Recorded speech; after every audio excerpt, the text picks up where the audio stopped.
Serial Kitab Tauhid bagian 58. Bentuk-bentuk sihir. Imam Ahmad rahimahullahu ta'ala, demikian juga dengan Imam Abu Daud dan Imam Ibn Hibban rahimahumallahu ta'ala, meriwayatkan bahwasanya Nabi SAW pernah bersabda, Innal iyafata wa tarqa wa tiyarata minal jibt. Sesungguhnya iyafah, tarq, dan tiyarah termasuk jibt. Auf berkata, iyafah adalah menghalau burung, sementara tarq adalah garis yang digoreskan di tanah. Sedangkan jibt, menurut Al-Hasan Al-Basri, adalah suara syaitan. 3 hal yang disebutkan dalam riwayat ini adalah beberapa di antara bentuk sihir. Iyafah adalah amalan yang dilakukan oleh para tukang ramal untuk meramal apa yang akan terjadi di masa depan menggunakan nama, suara, dan arah terbang burung. Sementara tarq adalah perbuatan yang dilakukan oleh tukang ramal juga untuk meramal apa yang akan terjadi di masa depan dengan membuat gambar atau garis di atas tanah. Demikian pula dengan al-jibt. Al-jibt adalah sihir atau semacam sihir. Al-Hasan Al-Basri menyebut al-jibt sebagai suara syaitan.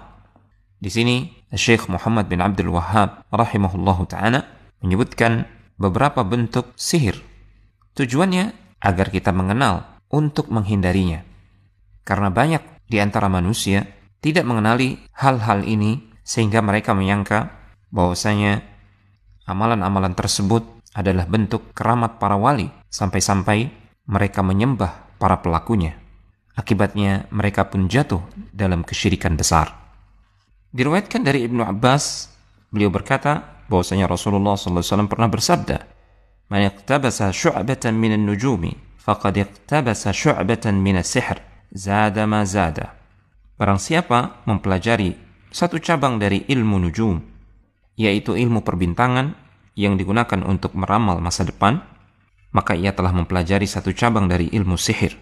Semakin ia bertambah keilmuannya dalam ilmu nujum tersebut, maka semakin bertambah ilmu sihirnya. Hadis ini diriwayatkan oleh Abu Daud, Ibnu Majah, dan Imam Ahmad rahimahumullahu ta'ala. Ilmu nujum atau ilmu perbintangan yang dilarang dalam hal ini adalah jika digunakan untuk mereka-reka atau meraba-raba perkara yang akan terjadi di masa depan. Ini termasuk perkara yang gaib, dan perkara yang gaib hanya Allah yang tahu. Ilmu nujum yang dimaksud di sini adalah salah satu bentuk ilmu sihir yang membatalkan tauhid. An-Nasa'i rahimahullahu ta'ala meriwayatkan sebuah hadis dari Abu Hurairah radhiyallahu ta'ala anhu. Man 'aqada 'uqdatan thumma nafatha fiha faqad sahara, wa man sahara faqad asyraka, wa man ta'allaqa syai'an wukila ilaihi. Barang siapa yang mengikat buhul-buhul lalu meniup-niup pada buhul tersebut, maka dia telah melakukan praktek sihir.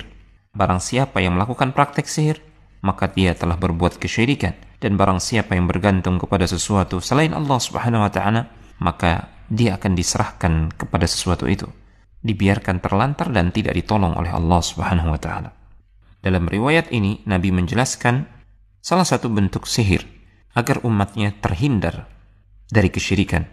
Di antara jenis sihir adalah seseorang membuat buhul-buhul dari benang dan semisalnya, lalu meniupkan mantra-mantra yang disertai sedikit semburan ludah pada buhul-buhul tersebut. Inilah yang biasa dilakukan oleh tukang sihir, membuat buhul lalu meniupnya pada setiap ikatan dengan mantra-mantra agar bisa menjalankan sihirnya. Jiwanya yang busuk membayangkan keburukan. Dia meminta bantuan syaitan lalu meniup pada buhul-buhul tersebut.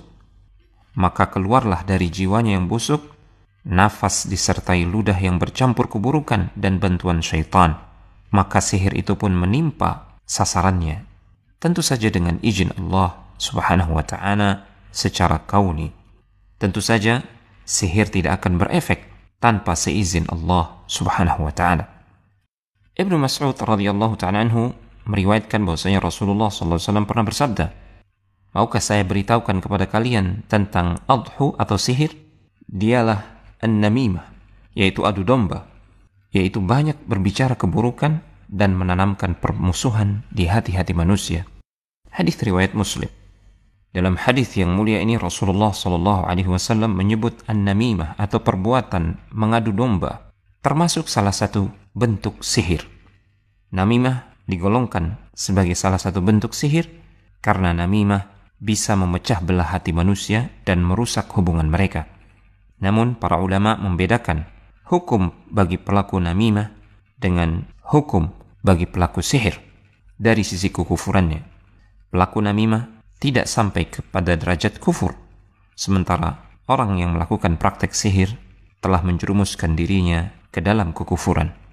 Al-Imam Al-Bukhari dan Imam Muslim juga meriwayatkan dari Ibnu Umar radhiyallahu ta'ala anhuma bahwasanya Rasulullah sallallahu alaihi wasallam pernah bersabda, "Inna minal bayani la sihra." Sesungguhnya di antara kepandaian atau kefasihan dalam berbicara benar-benar terdapat sihir yang mampu mempengaruhi.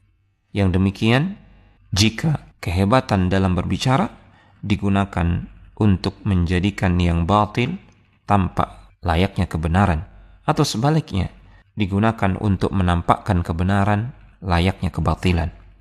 Rasulullah SAW menyebutnya sebagai salah satu bentuk sihir.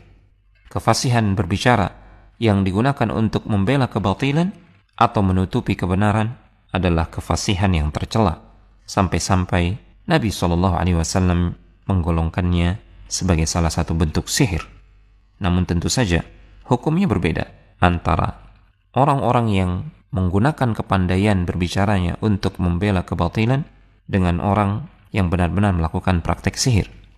Orang yang pandai bersilat lidah untuk membela kebatilan tidak sampai kepada derajat kekufuran.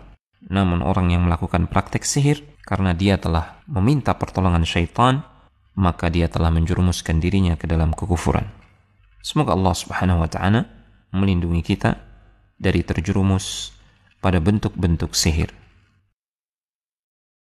Telegram channel Kristal Iman.